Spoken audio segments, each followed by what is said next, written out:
اور ان سب سے بڑھ کے شرمناک واقعہ کشف المحجوب میں وہ ہے جو میں سمجھتا ہوں جس کی کوئی تعویل ہی ممکن نہیں ہے، ویسے تو ان کی بھی نہیں ہے۔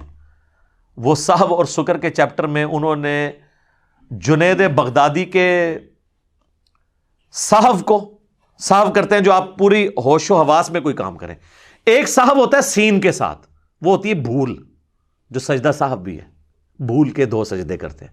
ایک سواد کے ساتھ صحو ہوتی ہے عربی میں، اس کا مطلب ہوتا ہے کوئی چیز انٹینشنلی آپ کریں، آپ ہوش میں ہو پھر بھی آپ سے غلطی ہو جائے۔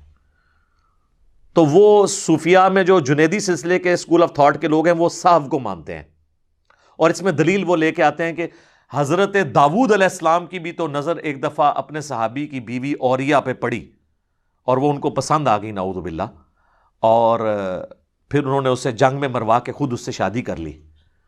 تو اس پہ پھر انہوں نے اللہ تعالیٰ سے معافی مانگی۔ یہ پورا واقعہ تورات میں ٹیمپرڈ فارم میں موجود ہے، اور رچرڈ ڈاکنز اسی لیے پھر ان کی کلاس لیتا ہے نا کہ یہ تھے تمہارے پیغمبر جو یہ کام کرتے تھے، پھر یہ جواب تو نہیں دے سکتے، ڈاکن کا کیا جواب دینا ہے؟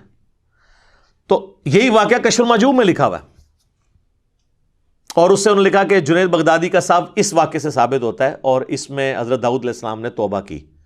پھر کہتے ہیں بایزید بستامی کا جو اسکول آف تھاٹ ہے وہ ہے سکر کا۔ سکر کہتے ہیں کوئی شخص اپنے ہوش میں نہ ہو اور کوئی ایسا کام کرے، تو ظاہر جب ہوش میں نہیں ہوگا پھر اس پہ گرفت نہیں ہوگی۔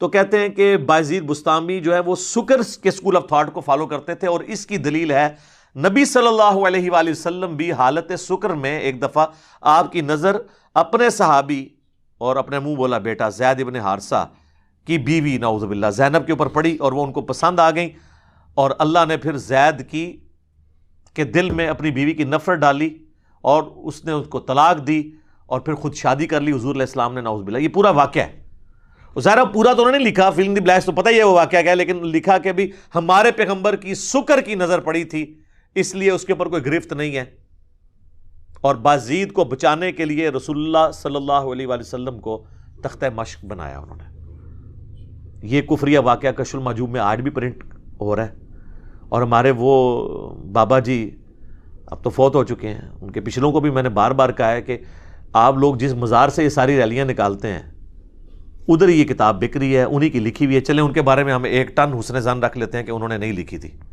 لیکن سر چھپ تو رہی ہے نا۔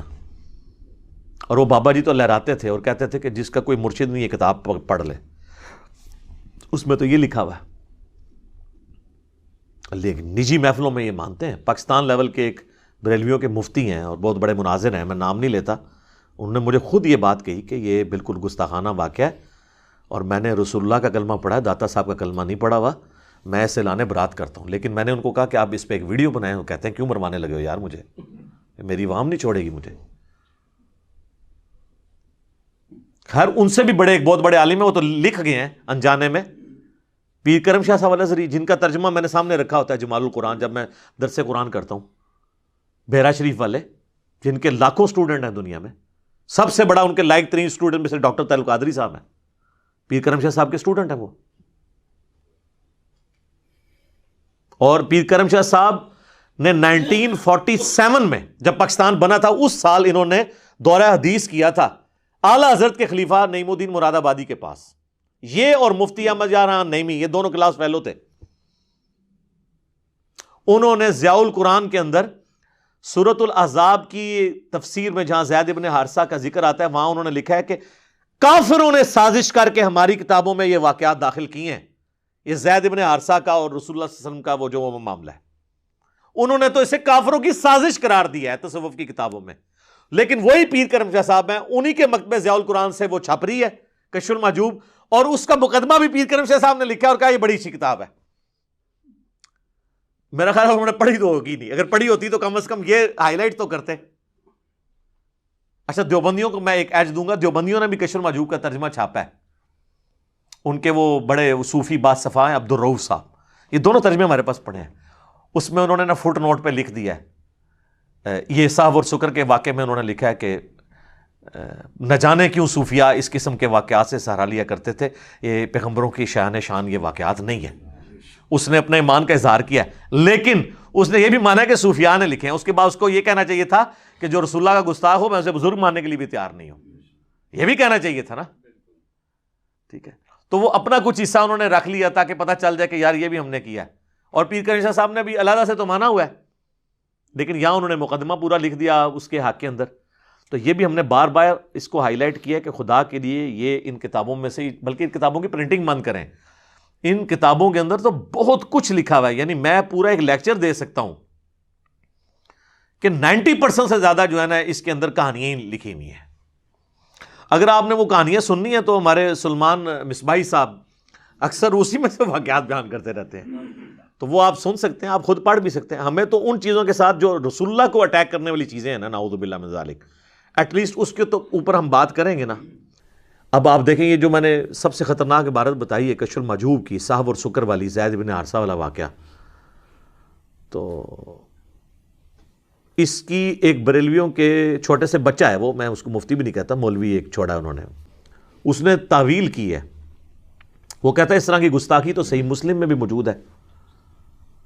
اچھا جی، صحیح مسلم میں کیا گستاخی، وہ ذرا گستاخی سنیں اور کس طرح اس کو ریلیٹ کر رہا ہے. صحیح مسلم میں حدیث ہے کہ نبی علیہ السلام ایک دفعہ بیٹھے ہوئے تھے تو سامنے سے کچھ عورتیں گزری تو آپ کی نظر ایک عورت کے اوپر پڑ گئی تو آپ نے فوراً ہٹا لی. جو صحیح مسلم میں ایک اور حدیث ہے کہ اگر تمہاری پہلی نظر پڑ جائے کسی عورت پہ تو میرے رب نے حکم دیا کہ میں فوراً ہٹا لوں. نبی علیہ السلام نے ہٹائی اور پھر آپ اپنے گھر میں گئے، اپنی بیوی کے ساتھ ازدواجی تعلق قائم کیا، پھر واپس آئے اور آپ نے فرمایا کہ اگر تمہاری اچانک نظر کسی عورت پہ پڑ جائے تو وہ فوراً اپنی بیوی کے پاس آئے، کیونکہ اللہ نے اس کے پاس بھی وہی چیز رکھی ہوئی ہے، یوں اس چیز سے اس عورت کا خیال اس کے دل سے دور ہو جائے گا.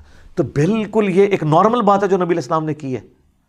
اس کو وہ اس سے ریلیٹ کر رہا ہے جو کشف المحجوب میں لکھا ہے کہ جی وہ زید بن حارثہ کی بیوی پہ حضور کی نظر پڑ گئی اور پھر زید بن حارثہ کے دل میں اپنی بیوی کی نفرت پڑ گئی، کیونکہ حضور نے تو اللہ کو خوش کرنا تھا نعوذ باللہ، اور تاکہ وہ طلاق دیں پھر حضور شادی کر لیں. شادی تو ہوئی لیکن وہ اس وجہ سے نہیں ہوئی، وہ سورۃ الاحزاب میں ہے اللہ تعالیٰ نے یہ رسم توڑنی تھی کہ منہ بولا بیٹا اصل بیٹا نہیں ہوتا، اس لیے حضور کا رشتہ کروایا سیدہ زینب کے ساتھ. اللہ نے قرآن میں اس کی ریزن بتائی ہوئی ہے. ٹھیک ہے، وہ کہتا نہیں قرآن میں لکھا ہے تم اپنے دل میں ایک بات چھپاتے تھے اور اس بات سے مراد یہ تھی، وہ بات یہ نہیں تھی، اس بات کا ذکر قرآن میں موجود ہے. حضور علیہ السلام معاشرے کے بھی شرم کرتے تھے کہ یہ کیا کہیں گے، کل تک بیٹا بنایا ہوا تھا آج اپنی بہو کے ساتھ شادی کر رہا ہے. لیکن اللہ تعالیٰ نے کہا نہیں، جب بڑا بندہ یہ رسم توڑے گا نا تو رسم ٹوٹے گی. تو حضور تو شرماتے تھے، حضور تو کئی جگہ شرماتے تھے. سورۃ الاحزاب میں آتا ہے کہ تم جب نبی کو مسئلہ پوچھنے جاتے ہو ان کے گھر بیٹھے رہتے ہو اور بیٹھ کے گپیں مارتے رہتے ہو، حضور علیہ السلام شرم کی وجہ سے تمہیں وہاں سے اٹھاتے نہیں، حالانکہ آپ کو تکلیف ہو رہی ہوتی ہے. آپ بخاری مسلم میں حدیثیں اٹھا کے دیکھیں، حضور کی بیویاں، گھر اتنا تنگ تھا وہ ایک کونے میں یوں دیوار کے ساتھ لگ کے بیٹھ جاتی تھی، یوں پردہ لے کے. اب ظاہر ہے کوئی بیٹھک لادہ نہیں تھی، اب وہ ایک ڈیڑھ گھنٹہ لوگ مسئلے پوچھ رہے ہیں، حضور کی بیوی ایسے سائڈ پہ بیٹھی ہے. اب مجھے بتائیں کتنی تکلیف دہ چیز ہے. حضور پھر بھی قرآن میں آتا ہے کہ حضور تمہارا حیا فرماتے ہیں. اللہ نے فرمایا میں حیا نہیں کرتا ہوں، آمدہ سے کوئی مسئلہ ہو فوراً پوچھو اور نکلو. رسول اللہ تمہارا خیال کرتے ہیں لیکن اللہ حق بات کہنے سے نہیں شرماتا. تو حضور علیہ السلام کی تو ایک مبارک عادت تھی. تو آپ دل میں کیا چھپاتے تھے کہ یہ لوگ کیا کہیں گے، لیکن اللہ نے فرمایا ہم آپ کے پیچھے کھڑے ہیں، انشاءاللہ آپ کے ذریعے اس رسم کو توڑیں گے. تو وہ اس نے کہا کہ جی مسلم شریف میں بھی گستاخی ہوئی ہے تو یہ کیوں نہیں ہائی لائٹ کرتا. اب مجھے بتائیں ان دو واقعات کا کوئی تعلق ہے؟ ہاں، تعلق کس طرح ہوتا میں آپ کو بتاتا ہوں. اگر ہوتا کہ نبی علیہ السلام کی اچانک نظر جس عورت پہ پڑی، جیسے ہی وہ اپنے گھر پہنچی اس کے خاوند کی نفرت اللہ نے اس کے دل میں ڈالی اور اس نے اس عورت کو طلاق دی اور وہ عورت چل کے حضور کے پاس آ گئی اور حضور نے اس سے شادی کر لی، پھر یہ کشف المحجوب والی گستاخانہ عبارت بننی تھی. تم اللہ کے بندو اللہ سے ڈرو.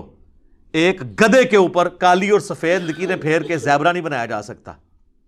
ٹھیک ہے جی، تو تم اپنی جو ہے وہ گدھوں والی عبارتوں کو چھپانے کے لیے ان پہ کالی اور سفید لکیریں پھیرتے ہو. بخاری مسلم کی شرم کرو. اللہ نے پھر تم پہ ایسے لوگ چھوڑے ہوئے ہیں جو تمہیں پکڑ لیں گے اور پھر وہاں چھوڑ کے آئیں گے کہ جہاں آپ کی پبلک آپ کو پھر پوچھے گی کہ یہ آپ کے ساتھ ہو رہا کیا ہے. اور آپ دیکھیں ان چیزوں کے بعد میں نے کبھی کسی بزرگ کو کافر نہیں کہا، نہ ان کے ماننے والوں کو، صرف علمی اختلاف کیا ہے. یہ ضرور بتایا کہ عقیدہ کفری ہے، لیکن خوارج کا طریقہ اڈاپٹ نہیں کیا کہ تکفیر کروں، حالانکہ یہ آپس میں ایک دوسرے کی کرتے ہیں. میں نے ان کی کبھی تکفیر نہیں کی، صرف علمی طریقے سے اختلاف کیا ہے. تو آپ بھی ہمیں گالیاں دینے کی بجائے اور اپنے بزرگوں کو بچانے کی بجائے علمی طریقے سے ہمارے ساتھ اختلاف کریں. ہمارا مقصد کسی بزرگ کو بدنام کرنا نہیں ہے، بلکہ رسول اللہ صلی اللہ علیہ وآلہ وسلم کی عفت اور عصمت کا دفاع کرنا ہے. ٹھیک ہو گیا جی.